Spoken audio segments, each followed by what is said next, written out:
Thank you so much for this opportunity to be here and get to speak to you all. This place is very special to me. We call this our second home. We have lots of people here. As soon as we come in, they always say welcome home, and that always makes us feel good when we come here. I wouldn't be where I am today without my wonderful husband and my kids and my new daughters-in-laws that are here with me today and supporting me, and all the friends and family that I love and get to see all these faces. It's wonderful coming back each year to the lectureship and seeing all the people and all the faces that have sat at our table for Taco Friday when we had the students over when we were here, and we always loved that, and it was special to us. And now all these people are coming back and they have all these little children and kids, and I'm like, oh no, it makes me start to feel old. But it's wonderful just to see that the families are growing and they're in the kingdom, and it's wonderful to see everyone. The title that I was given today was The Overflow of the Heart, and it comes from Matthew chapter 12, verses 33 through 37.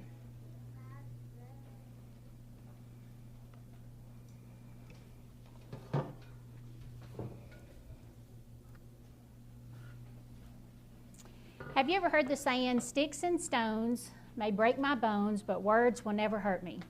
How many of you have heard that before? Do we believe that? How many of you actually believe that? We don't, because words do hurt, don't they? Every time that you speak, words come out kind of like toothpaste.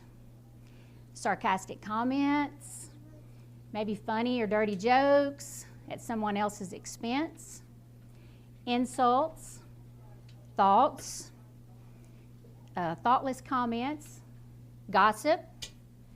There's all kinds of things that comes out of our mouth on a daily basis. Things we say from the time we wake up in the morning to the time we go to bed at night. There's constantly words coming out of our mouth.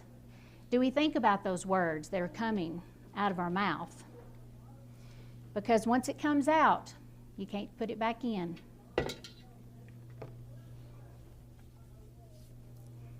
We can try.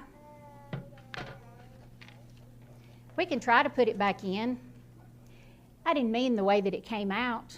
We can try our best to put that back in there. But it just doesn't work. We can say, put it back in there. It was a joke. I didn't really mean that. How many times do we say, I'm sorry? And we're still trying to put those words and put that back in there. But it's still hard to do. What about, I just didn't mean it? We're still trying to put these words in there. But it just doesn't happen, doesn't it? Does it? We try our best to put it back in the tube, but we're still left with just this great big giant mess that we've pulled out and we can't put back in. Toothpaste on me.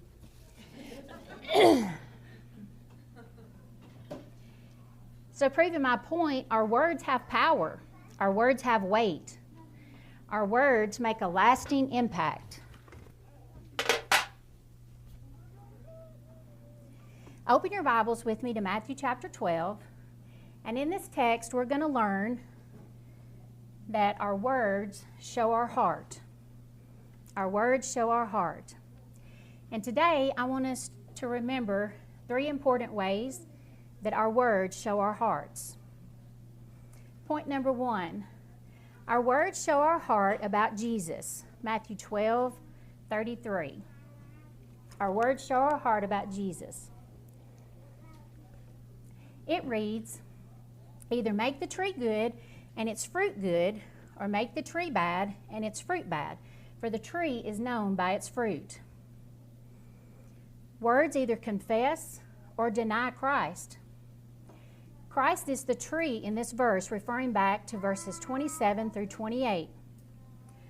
What Christ was saying is twofold. 1, Christ was making a demand. Decide. Make Christ either good or bad. Quit facilitating and swaying in the wind. Judge me to be good by my fruit, or else judge me to be corrupt and my fruit corrupt. I'm either good, that is, I am who I say I am, the Messiah, the Savior of the world, or else I am bad, a deceiver and a liar, out to lead people away from God into a path of human reasoning. So who am I? Judge, decide. For I am known by my works, even as a tree is known by its fruits. And then the second, Christ is known by his fruit, but there's no middle ground. Unbiased is impossible. Verse 29. You are either with me or against me. So quit playing the hypocrite and being half-hearted about me. Make a decision. Make and declare me good, of value for you and your life, or else declare me corrupt, a deceiver and a liar for you and your life. I am known by my fruit, so either speak for me as good, or else speak for me as corrupt. Note here how strong Christ was in this statement. In fact, how strong he was throughout this whole passage. How thin is the ice in which we stand on? How close to the cliff we are with our thoughts of waiting and indecision. Jesus says either make the tree good and its fruit good, or make the tree bad and its fruit bad. For the tree is known by its fruit. In context, did Jesus do something good or bad? Jesus says they need to get their theology out of the way and answer a simple question. Was it good or not? Jesus is asking them to be honest for a change. If the tree produces good fruit, then why can we not say it's a good tree? Why can they not call it a rotten tree if it produces rotten things? Of course, Jesus, he's doing good things. Why did the Pharisees not just say that? The reason is because they were far gone. It's hard for me to make decisions. Sometimes when you're standing up or when you're getting ready to go somewhere, you change clothes 4 or 5 times and trying to make up your mind what you want to wear. If you're going out to eat, you go to eat and you look at a menu and you look at it, and it takes me the longest than anybody because I can't ever make up my mind on what I want to eat. And then picking where we go. Corey always says, where do you want to go eat? And then I freeze and say, I don't care. Well, he started asking, guess where I'm going to take you to eat tonight? I didn't know, but I guessed right. But then he finally admitted that what he was doing is letting me decide. He said, whatever my guess was became my choice, and that's where he would take me. Where we go to eat really does not matter, but our choice about Jesus does. We cannot just make a guess about him, we must make a decision. And that decision will be seen in our words. Are we confessing Jesus, or are we denying him? I'm not talking about the confession we make when we're baptized that Jesus is Lord. I'm talking about a daily confession of denial that he is Lord of my life. Sometimes that is seen in ways that maybe we invite or we don't invite people to church. Maybe we're scared to. We talk about him or act as if we're ashamed of him. We give him credit or we take credit for myself. Sometimes in the way that we talk about our, talk maybe about our husband, the elders, the church, people in your workplace, your family, your friends. I'm either confessing Jesus is in control of my life or that I'm in control of it, that my life is all about him, or it is all about me. Our words show our heart about Jesus, but not only that. Point number 2, our words show our heart's values. Our words show our heart's values. From Matthew 12, 34 through 35. It reads, you brood of vipers, how can you speak good when you are evil? For out of the abundance of the heart the mouth speaks. The good person out of his good treasure brings forth good, and the evil person out of his evil treasure brings forth evil. Christ says a person's words expose their heart, the kind of man or woman that they are. The mouth is just an instrument. It's the window to our soul, and it's the window to our heart. Jesus called the Pharisees a brood of viper because of the wickedness in their hearts. It says that, that she has the heart of a viper, verse 34. That she has the heart of a good woman, verse 35. A good woman makes life better for others. That she has the heart of an evil woman, verse 35. An evil woman makes lives worse and more complicated for others. The idea is that words come out of an overflowing heart. A person's words expose her true nature, what she is like beneath the surface. A woman's words expose what she is deep down within her heart, her motives and her desires and her ambitions. A woman's words expose her true character, whether it's good or whether it's bad, whether it's kind or cruel. A woman's words expose her mind, what she thinks, pure or impure thoughts, dirty or clean thoughts. A woman's words expose her spirit, what she believes and pursues, the legitimate or illegitimate, the intelligent or ignorant, the true or false, the beneficial or wasteful. What we do is due to our heart.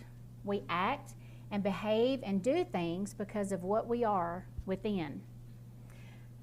Our hearts, what we are within, determine our behavior. This says something extremely important. Reformation, reforming behavior, and changing the outside is not the answer to the ills of human nature or society. Transformation of the heart, of the inner being of a person, is the answer. To be good, it has to be transformed, that is, regenerated or born again. And only God can do this for us. Note the answer to the world's problems is not political, legal, military, or even religious. It's spiritual, a spiritual change of man's heart. A woman in Woodbridge, Virginia, saw a rarity in her front yard, a two-headed copperhead snake. That could be worse than just snakes, period. The snake only has one heart, and it has one set of lungs, but each head has its own brain. This leads to multiple problems. Both heads want to eat, but since eating takes time, the snake is in danger to predators for twice as long. Further, each head wants to go its own way. That means that they can't respond as quickly when they're under attack. Even getting water can be unsafe, as one head can drag the other one down when drinking. An expert at the Wildlife Center of Virginia said, based on the anatomy, it would be better for the right head to eat, but it may be a challenge since the left head appears to be more dominant. Experts also say that these internal conflicts prevent these rare dual-headed creatures from living very long. How many times have we tried to live in one body with two heads? We try to be spiritual when it's convenient. We tend to be carnal when that is convenient. The truth is, we can't live very long spiritually that way. And it will show by the way that we use our words. A writer by the name of Leo Tolstoy said, "Everybody thinks of changing humanity, and nobody thinks of changing himself." Our words show our heart about Jesus and our heart's value. But also, number 3, our words show our heart in judgment. Our words show our heart in judgment. Matthew 12:36-37. And it reads, "I tell you, on the day of judgment, people will give an account for every careless word they speak. For by your words you will be justified, and by your words you will be condemned. One's speech shows what kind of judgment that they will have. Verse 36 teaches us several lessons. God hears and records every careless word that we speak, as Psalm 139:4 tells us. Unprofitable words make us and show us to be unprofitable servants. Our careless words must be confessed to God, and His mercy must be requested, for we are guilty of this unprofitable and wasteful sin. Verse 37 teaches us one main lesson. Our words can and will determine our destiny. It isn't just words. Our words matter. That's even true in the courts of the land.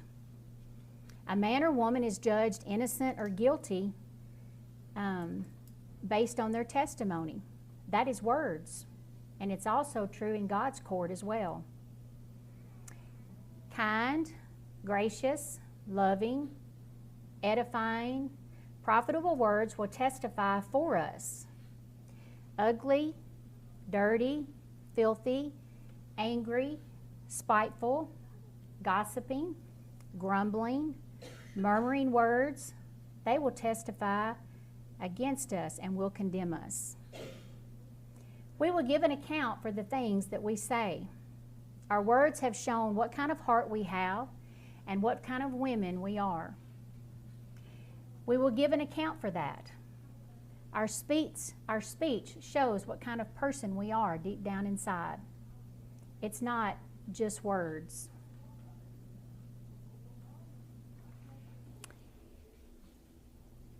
I have this lovely orange. Isn't that a beautiful color? Pot here. And there's something in here to drink. Who would like a cup of something out of my orange pot? Anybody? Lynn, she's going to take the cup. Okay. Keep that from.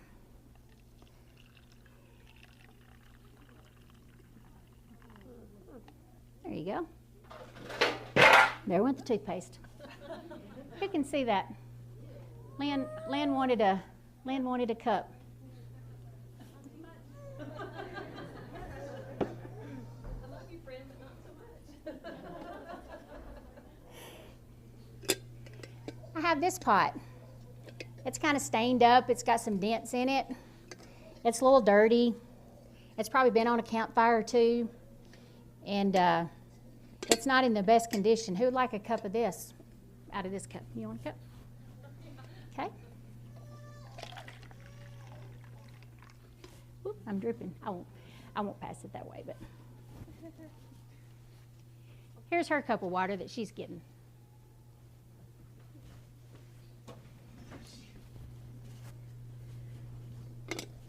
So we have this pretty orange pot, and we have this pot that's been stained, that's been dented, and it's kind of been around for a while. But did we want what was to drink in this nice pretty pot? We didn't, did we?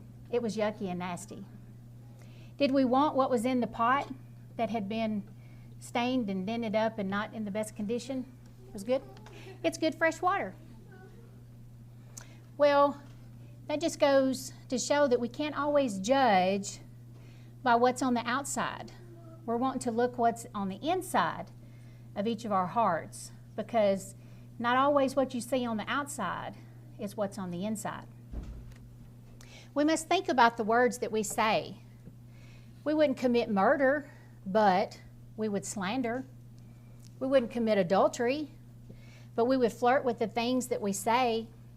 We wouldn't rob a bank, but we might lie to make $1. Sin is sin, but it begins in the heart. Jesus tells us that a man or a woman who does not keep a tight rein on her tongue, her religion is vain, false, empty, untrue, and hypocritical.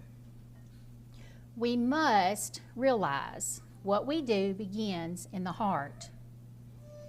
So, we must retrain our hearts to ensure what we say sounds like Jesus.